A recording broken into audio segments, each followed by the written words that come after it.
أعوذ بالله من الشيطان الرجيم بسم الله الرحمن الرحيم اور مالک کہتا ہے اے پیارے حبیب اللہ جس کو چاہے سنا دے، آپ مردوں کو جو قبروں میں دفن ہو گئے ان کو نہیں سنا سکتے۔ دوسرے مقام پہ غور کیجئے، فَإِنَّكَ لَا تُسْمِعُ الْمَوْتَى وَلَا تُسْمِعُ السُّمَّ الدُّعَاءَ إِذَا وَلَّوْا مُدْبِرِينَ۔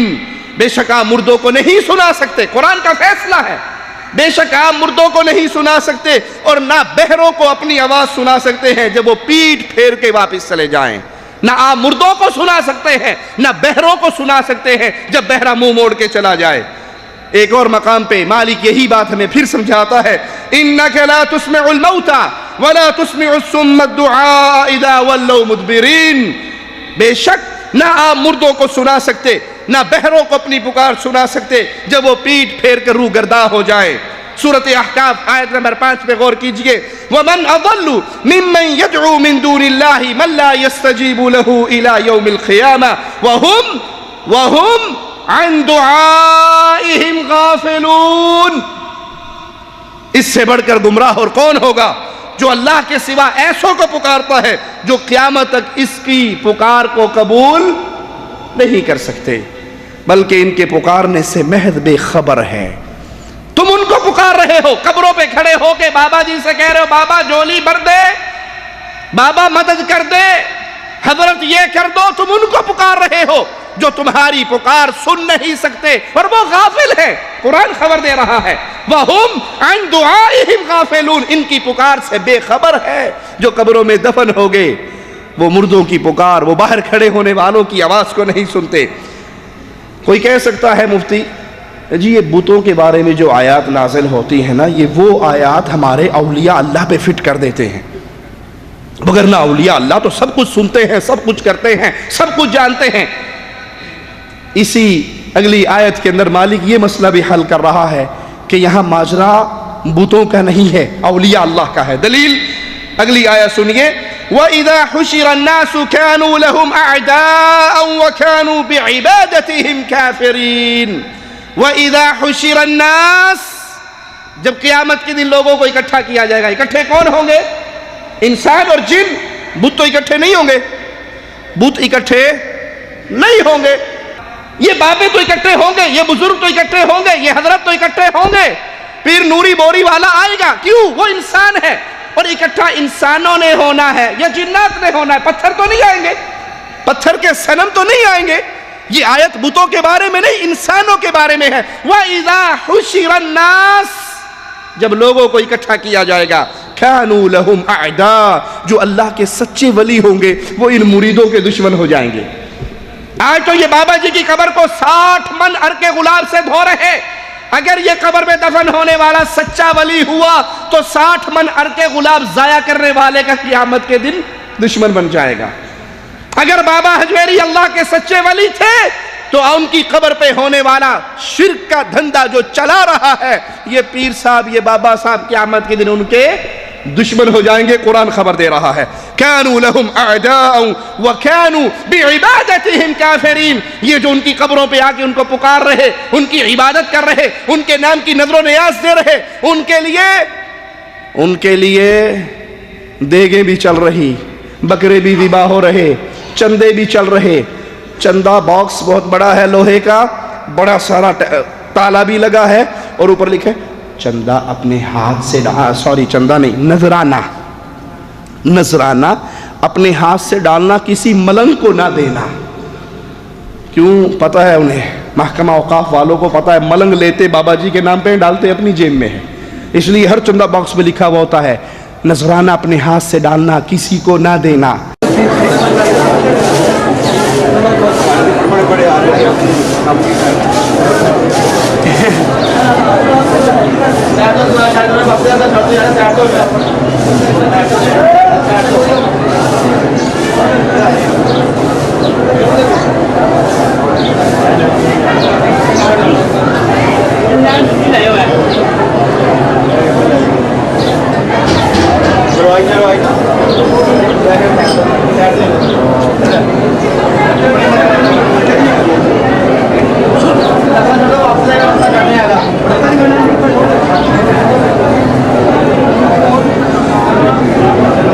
اگر بابا زندہ ہے، سب کچھ دیکھ رہا ہے، سب کچھ کر رہا ہے، وہ اس ملنگ کی ٹانگ کیوں نہیں توڑتا جو اس کے نام کا چندہ اپنی جیب میں ڈال لیتا ہے؟ یہی سمجھنے کے لیے کافی ہے کہ نیچے پڑے ہوئے بزرگ کو اوپر ہونے والی حرکتوں کا علم نہیں ہے۔ إِنَّكَ لَا تُسْمِعُ الْمَوْتَى وَلَا تُسْمِعُ الصُّمَّ الدُّعَاءَ إِذَا وَلَّوْا مُدْبِرِينَ۔ اس آیت کی تفسیر میں علامہ ابن جریر رحمہ اللہ فرماتے ہیں، اس آیت کے اندر اللہ تعالیٰ نے کافروں کی ایک مثال بیان کی، جس کا معنی یہ ہے کہ اے محمد صلی اللہ علیہ وسلم، آپ ان مشرکوں کو جن کے کانوں پہ مہر لگا دی گئی ہے کچھ نہیں سمجھا سکتے۔ قرآن مجید کی نصیحتوں کی سمجھنے کی قوت ان میں سلب کر لی گئی ہے، اس طرح آپ ان مردوں کو بھی سماعت عطا کر کے کچھ نہیں سنا سکتے جن کی قوت سماعت سلب کر لی گئی ہے۔ پھر علامہ ابن جریر رحمہ اللہ سیدنا قتادہ رحمہ اللہ سے نقل کرتے ہیں کہ اللہ نے کافروں کی ایک مثال بیان کی کہ جس طرح میت کسی کی پکار نہیں سنتی، جس طرح میت کسی کی پکار نہیں سنتی، اسی طرح کافر بھی نہیں سنتا۔ امام قرطبی رحمہ اللہ نے بھی اس آیت کی یہی تفسیر بیان کی۔ ان مفسرین کے اقوال سے بھی معلوم ہوتا ہے کہ مردے قبر میں نہیں سنتے، جس طرح بہرے پیٹ پھیر کر جب چلے جاتے ہیں تو وہ نہیں سنتے۔ ایک اور مقام پہ مالک کیا فرماتا ہے، غور کیجئے، ذالکم اللہ ربکم لہ الملک، یہ تمہارا اللہ ہے جس کے لیے تمام بادشاہت ہے۔ والذین تدعون من دونہ ما یملکون من قطمیر، تم اللہ کے سوا جن کو پکارتے ہو وہ تو کھجور کی گٹھلی کے ایک دھاگے کے بھی مالک نہیں ہیں۔ ان تدعوہم لا یسمعوا دعاءکم، ان تدعوہم لا یسمعوا دعاءکم، ان کو پکارو، ان کی قبر پہ کھڑے ہو کے رو، آوازیں لگاؤ، یا قائم آل محمد بیڑا غرق ہو گیا باہر آ جا، جو اندر ہے نہیں اس نے باہر آنا نہیں ہے، پکارو ان کو، یہ تمہاری پکار کو نہیں سنتے۔ وَلَوْ سَمِعُوا، قرآن کہتا ہے بفرض محال اگر یہ مان بھی لیا جائے کہ یہ اندر پڑے ہوئے سن رہے ہیں، مَسْتَجَابُوا لَكُمْ، تو یہ تمہاری پکار کا جواب نہیں دے سکتے، یہ نہیں سنتے، ان کو پکار کر دیکھ لو، بفرض محال اگر یہ مان لیا جائے کہ یہ سنتے ہیں تو یہ تمہارے جواب نہیں دے سکتے۔ وَيَوْمَ الْقِيَامَةِ يَكْفُرُونَ بِشِرْكِكُمْ وَلَا يُنَبِّئُكَ مِثْلُ خَبِيرٍ۔ قرآن حکیم کی یہ آیات کاش ہم سچے دل سے نیوٹرل ہو کر مالک اس کلام پہ غور کریں تو عقیدے کے الجھے ہوئے مسائل ہمارے لیے آسان ہو جائیں۔ قرآن حکیم ہمیں کیا خبر دے رہا ہے، وَيَوْمَ الْقِيَامَةِ يَكْفُرُونَ بِشِرْكِكُمْ، قیامت کا دن ہوگا، تم اللہ کے ساتھ ان کو جو اللہ کا شریک بناتے تھے، یہ اولیاء اللہ کے دربار میں قیامت کے دن اس شرک کا انکار کر دیں گے۔ وَلَا يُنَبِّئُكَ مِثْلُ خَبِيرٍ، آپ کو کوئی بھی اللہ تعالیٰ جیسا خبردار خبریں نہ دے گا۔ اس آیت میں اللہ تعالیٰ نے صراحت سے یہ بیان کر دیا، مشرکین جن کو پکارتے تھے ان کے اندر قوت سماعت نہیں تھی، قوت سماعت نہیں تھی، اور یہ وہ فوت شدہ اولیاء اور صالحین ہوتے تھے جن کے بت مشرکین مکہ بنا لیا کرتے تھے اور ان کو پوجا کرتے تھے۔ وہ خام خیال کے اندر پتھر کی مورتیوں کو نہیں پوجتے تھے، وہ اس وقت کے اولیاء اللہ کی مورتیاں بناتے تھے اور ان کو پوجتے تھے، اور ان کے اندر قوت سماعت نہیں تھی۔ مالک کا فرمان سنیے جس سے یہ بات واضح ہو جاتی ہے کہ مشرکین مکہ اور سابقہ مشرک عام پتھروں کو، عام مورتیوں کو نہیں، خیالی مورتیوں کو نہیں، بلکہ اولیاء کے نام پہ منسوب کر کے مورتیوں کو پوچھتے تھے۔ وَقَالُوا لَا تَذَرُنَّ آلِهَتَكُمْ وَلَا تَذَرُنَّ وَدًّا وَلَا سُوَاعًا وَلَا يَغُوثَ وَيَعُوقَ وَنَصْرًا، انہوں نے کہا ہرگز نہ چھوڑو اپنے معبودوں کو، اور نہ چھوڑو ود، سوا، یعوث، یعوق، نصر کو۔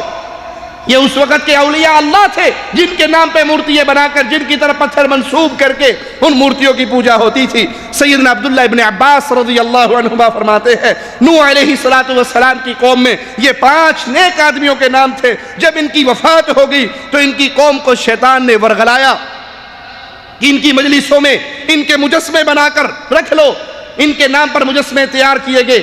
جب یہ قوم گزر گئی، عقیدت بڑھ گئی، تو پھر شیطان نے پیچھے آنے والی نسل سے ان کی عبادت کروائی۔ دوسرے مقام پہ مالک فرماتا ہے وَالَّذِينَ اتَّخَذُوا مِن دُونِهِ أَوْلِيَاءَ مَا نَعْبُدُهُمْ إِلَّا لِيُقَرِّبُونَا إِلَى اللَّهِ زُلْفَىٰ، وہ لوگ جنہوں نے اللہ کے سوا دوسرے اولیاء کو پکڑ لیا تھا، وہ کیا کہتے تھے؟ ہم ان کے پاس کیوں آتے ہیں؟ کیونکہ یہ ہمیں اللہ کے قریب کر دیں گے۔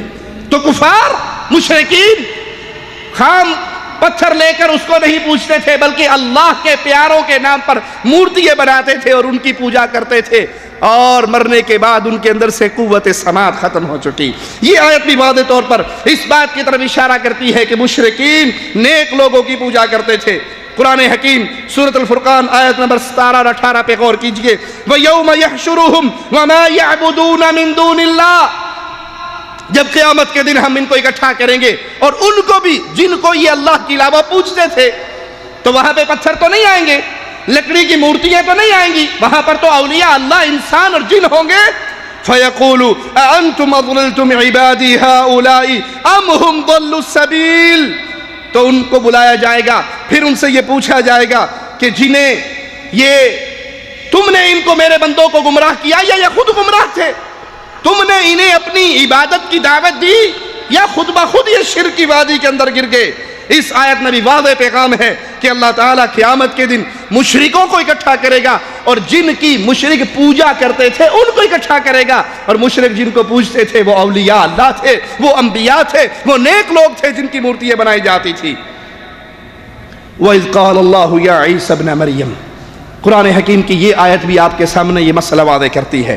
اور جب اللہ تعالیٰ عیسیٰ ابن مریم سے پوچھے گا اَأَنْتَ قُلْتَ لِلنَّاسِ، کیا تو نے لوگوں سے کہا تھا اتخذونی و امی الہین من دون اللہ، مجھے اور میری ماں کو اللہ کے علاوہ دو الہ، دو معبود بنا کے پوجنا شروع کر دینا؟ تو قوم نصارہ نے شرک کرتے ہوئے عیسیٰ اور عیسیٰ کی والدہ محترمہ مریم ان کی پوجا کی، تو اللہ ان سے پوچھے گا کیا تو نے کہا تھا آنے والوں کو کہ مجھے اور میری ماں کو پوجنا؟ قال سبحانك ما يكون لي ان اقول ما ليس لي بحق، وہ کہیں گے اللہ تو پاک ہے، میں وہ بات کیسے کہہ سکتا ہوں جس کا مجھے حق ہی نہیں، مجھے اختیار ہی نہیں۔ یہ بات بھی واضح ہوتی ہے کہ صالحین موت کے بعد نہیں سنتے۔ ان دلائل سے یہ واضح ہو گیا کہ صالحین، انبیاء، اولیاء، بزرگان دین موت کے بعد نہیں سنتے۔ جب یہ کنفرم ہے کہ اولیاء نہیں سنتے، تو جو غیر صالحین ہیں، جو شرابی کبابی ہیں، جو بدکار ہیں، جو برے لوگ ہیں، وہ کہاں سنیں گے؟